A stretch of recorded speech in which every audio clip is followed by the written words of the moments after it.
Yes, Mr. Cannon. I'm curious. What is your favorite restaurant? Whichever one makes money. Well, I mean, it depends on what sector of the business you're in. I have a lot of them. I spend my life in restaurants. And I travel a lot, so I spend my life in a whole lot of different restaurants, both national chains and independent.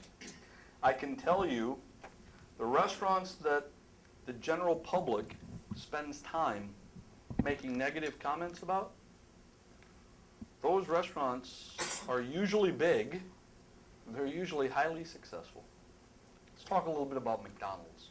McDonald's is in the news a lot. Oh, their food's not good to eat. Yes, their food is great to eat.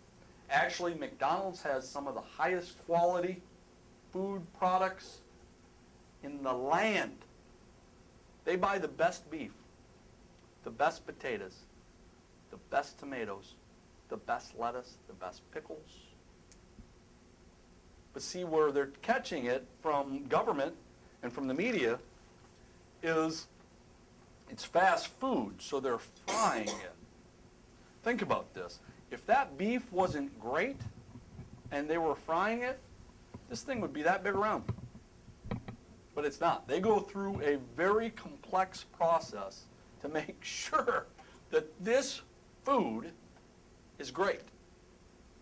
And anybody that wants to argue with me about the product quality of McDonald's, I'll do it all day long, because the product quality of McDonald's is wonderful. Well, so then the next question becomes, well, why are they all over the news with obesity, and why is it McDonald's fault? Because we're eating all their fries and their Big Macs, right?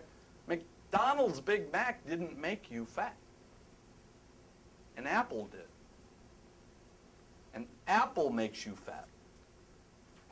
Not McDonald's, not Taco Bell, not the other restaurants that are out there. Casual dining, fine dining, quick casual, fast food, it's not their fault America is fat. It's an apple's fault that you're fat. You know why?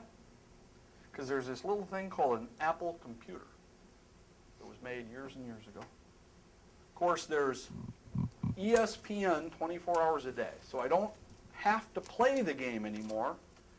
I can watch somebody else sweat on TV.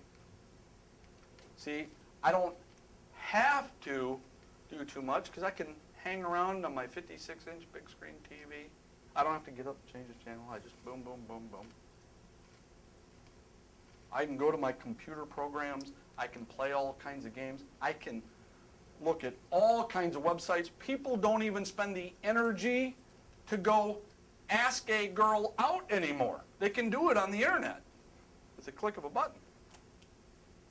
And in fact, if you look at today's society, there is a significant number of workers that spend their lives working on a computer in an office. They're reaching out to the world from a computer. Now, does that mean I think you shouldn't use computers?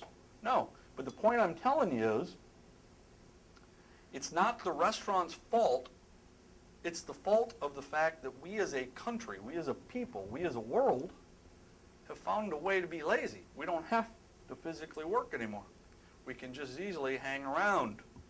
Our energy level is lower because of it. Back in the day, it wasn't unusual for people to have to dig holes for a living. People have to physically build buildings.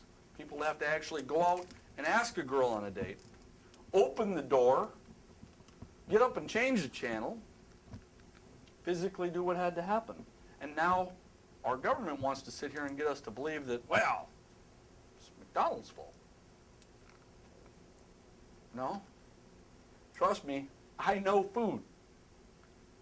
Caloric intake has to be managed by physical use to wipe out the calories. There's two components: caloric intake, caloric use. Really, if you look over the history, our caloric intake is not that much different than it was in the 1950s. We used to eat fat-back bacon, 3 or 4 eggs for breakfast, all kinds of desserts. People baked then. You got all kinds of chocolates and cupcakes and brownies, all kinds of gravies. Never thought about it. But see, they were working it off.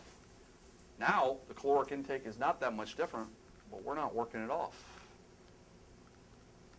So I know that's a long answer to your question. What are my favorite restaurants?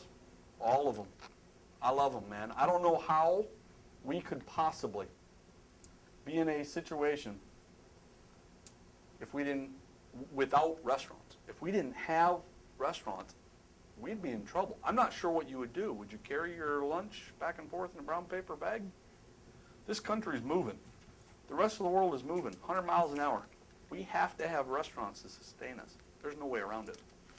And there's a bunch of great ones out there. National chains, regional chains, and independents. I love them all, as long as they're making money.